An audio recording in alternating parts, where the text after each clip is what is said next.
Uy, gulat mo ako pa rin binuhaga mo naman. Magpapakain ba lang ako dito sa ibanan ko?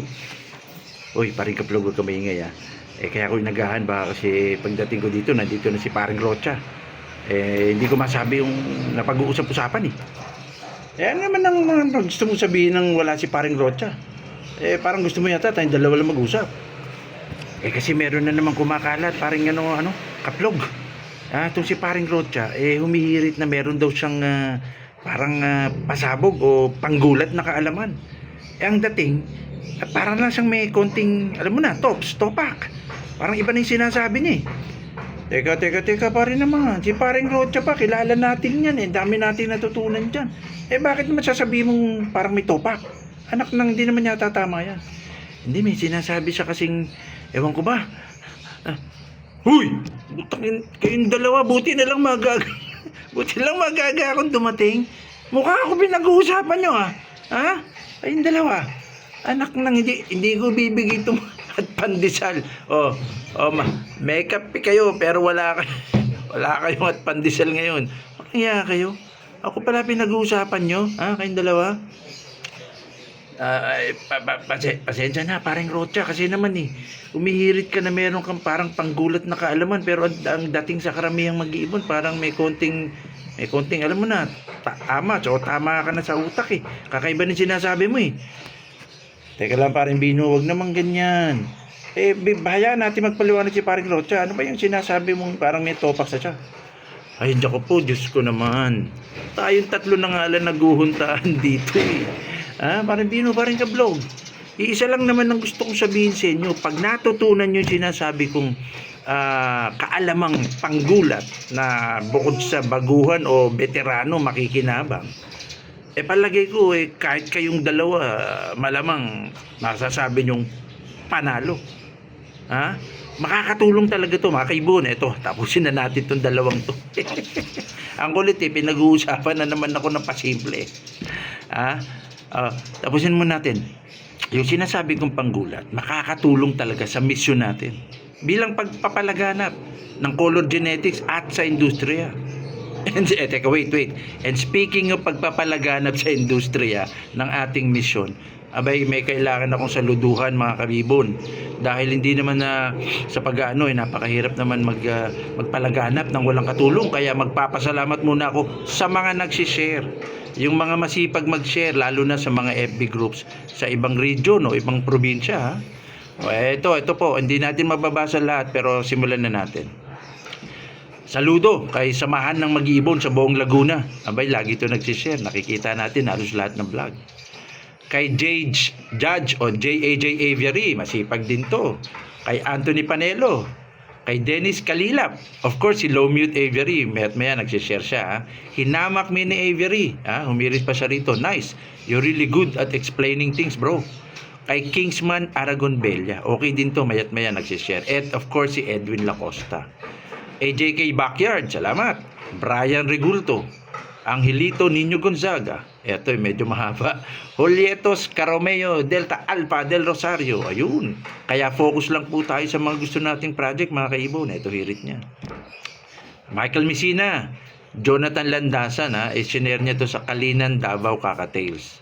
Kakatuwa naman dahil sa Davao niya na-share. Of course, si Vayu Birds, thank you. Madalas tong nakikipag-chat sa atin.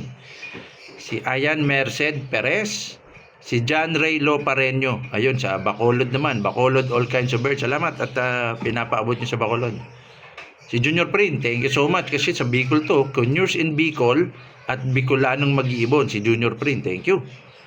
Ger Aviary, Diego Silang, salamat, madalas din to. Albert Hagonoy Garcia, Vong Andres, Zian Lee Stone, Raymar Sushi Bansil, John Ivan Honra, Rolgens Nest, at si Jomer Kasakop naman sa Pure Lutino Opaline. Salamat pag sa grupo natin ng mag-iibon pinapakalat dyan, mas bibilis ang ating trabaho. Matitinong breeder ng African Lovebirds ng Laguna, kay Jomer Kasakop, thank you din. Mark Anthony Madayag, Shinyata, of course si Ola sa Pretoria Nest. Danilo Cayabyab Justo Jr., Aram Acuña, Altam DC Aviary, thank you. Si Tatay Bray meron dito. Thank you Tatay Bray, nag-share siya Richie Ibanez. Ayan mga kakaibon, hindi natin mababasa lahat. Ayun, umabot na ng 5 minutes. Pero saludo ako sa mga yan. Tinutulungan nila tayong ma-share sa buong bansa ang ating mission. Salamat po. O balik na tayo dun sa ating talaga namang dapat ipasabog o panggulat na kaalaman. Mga kaibon, sabi ko sa inyo, di ba, nung nakaraan module 1 tayo. So ano yung module 1 natin? Sisimulan natin na malaman natin ang mga wild type form o wild type na itsura ng mga bawat species. Ano ba wild type itsura ng Rosicolis, ng Fischeri, Personatus, Lilianae, Negrigenis? So, nagbigay tayo ng at least tatlong picture dun sa book ni Dirk. So ngayon, anong kahalagahan nun? Ba't kailangan mo malaman? Eto na po, papunta na tayo doon. Ang unang tatanungin natin, module 2, ha? Sa mga baguhan, pang module 2 natin to. Ang unang tatanong natin, excuse me po, is, paano ba nagagawa ang green? Kasi ang wild type, di ba, green. Kaya nga yung iba, normal green ang tawag. Halos kabuuan o mga at least 80% ng kulay green. So tanungin natin sarili natin, Sir, bakit po nagkakaroon ng green sa parrots? Ayun, parrots kasi lahat naman ng patungkol to sa lahat ng parrots, hindi lang lovebirds. So yun ang tanong. Bakit nagkakaroon ng green sa parrots o sa lovebirds?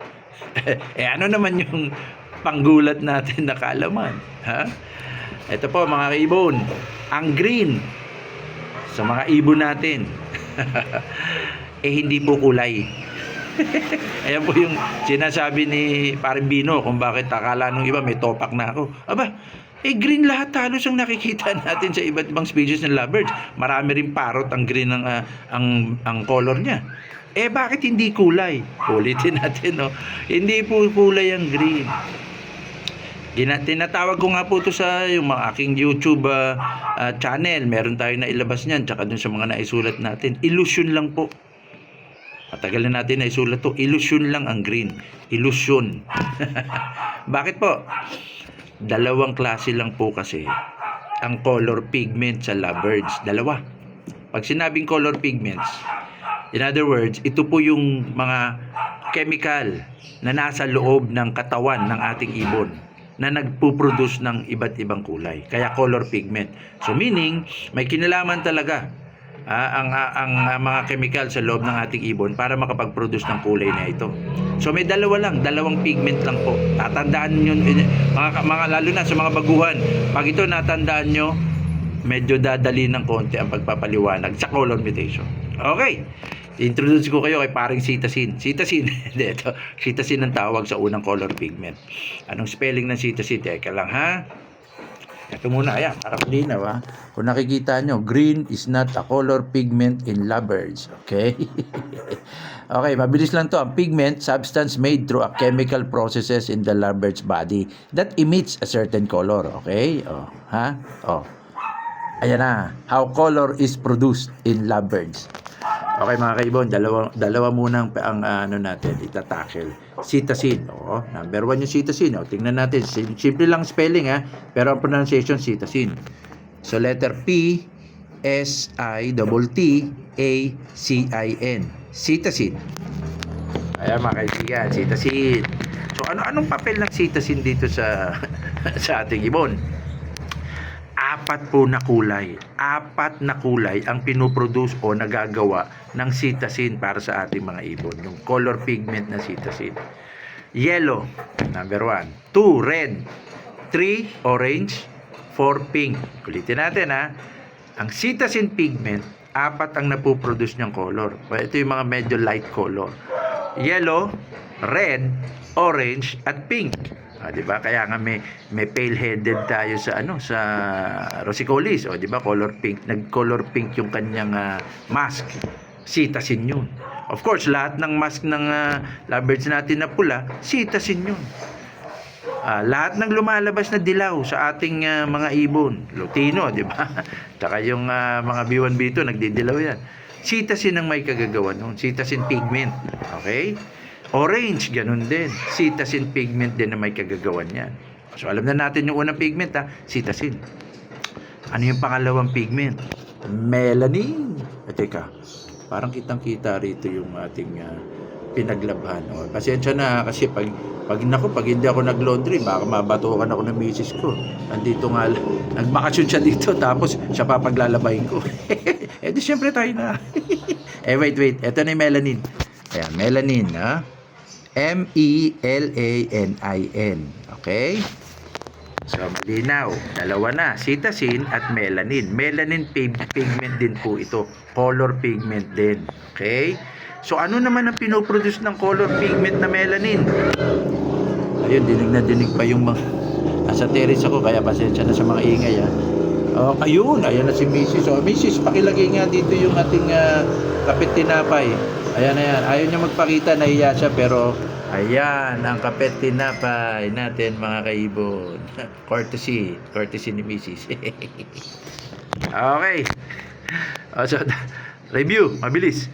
Cytosine, melanin, dalawang color pigment. Dalawa lang ang color pigment sa parrot. So ngayon, kanina sinabi natin cytosine, yellow, red, orange, pink. Yan yung ang pinoproduce. Ngayon na melanin, ano naman ang pinoproduce niya? Teka, papakita ko yung mga visuals. Marami nga pala nagsasabing gustong-gusto nila ng visuals, which is maganda. Mas mabilis ang kapit ng kaalaman. Ay, baliktad nga lang sa ano. Wala pa akong flip cam eh. So, ayan. Cytosine, yellow, red, orange, pink. O, ayan. Yang nalutino natin, puro cytosine yan. Red beak, red, orange na mask. Ayan, o, dilaw. Yan, cytosine talaga yung mga yan. Okay? So, ngayon, ano naman ang pinoproduce ng melanin? Ito naman si Kes Aviary. Nakakuha ko to matagal na sa YouTube natin. Ang ganda, 'di ba? Ang ganda ng pagka-gray na netong ating melanin. Ayan po mga kaibigan. Ang pinoproduce ng melanin, another pigment, black, brown at gray. O tandaan na, black, brown at gray. Ayan po mga kaibon. Brown, black, so nakita nyo yung hood, di ba? Black yan, at yon gray. So tatlo po ang pinoproduce ng melanin.